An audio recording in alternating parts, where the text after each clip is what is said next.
Remember what Billy Graham once said? If God doesn't punish America, he'll have to apologize to Sodom and Gomorrah. As a matter of fact, that could be literally true.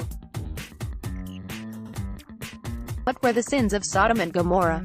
We're told in Ezekiel chapter 16 verses 49 to 50, "Behold, this was the iniquity of thy sister Sodom, pride, fullness of bread, and abundance of idleness was in her and in her daughters, neither did she strengthen the hand of the poor and needy.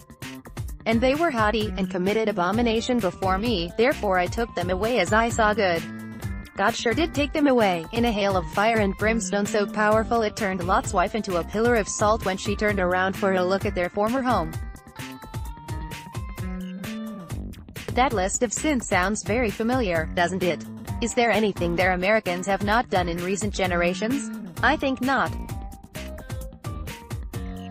That, however, is not my main point today. My main point will be much more shocking and unbelievable to most. In fact, I can scarcely wait to see what my many detractors will have to say among the atheist watchdogs who religiously read my columns every day, as well as the leftist hate-mongers who consider me a fool for believing in God and the Bible.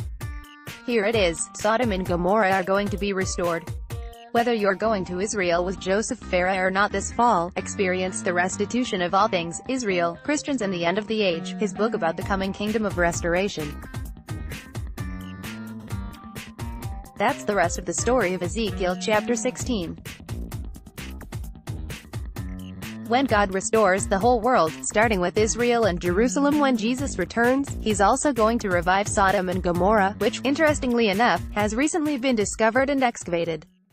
And, if you are fortunate enough to be coming with Elizabeth and me to Israel this November, you will visit the ruins in Jordan near the Dead Sea and try to imagine with us what that restoration will be like.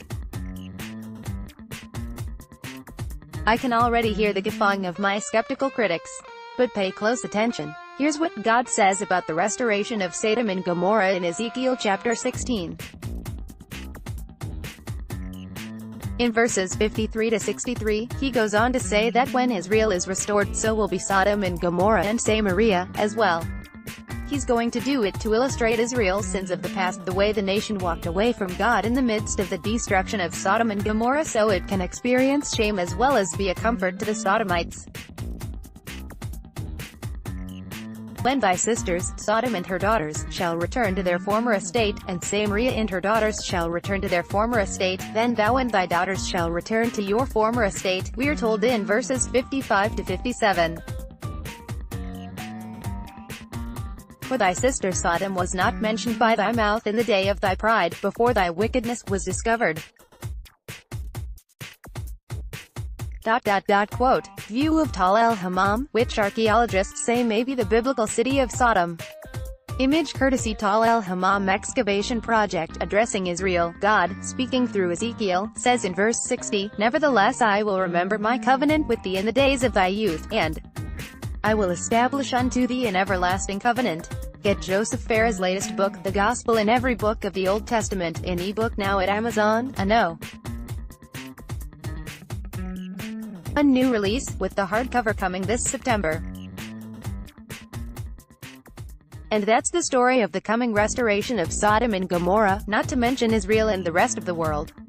It's something so clear in Scripture, but seldom talked about in church, in Bible studies and in books.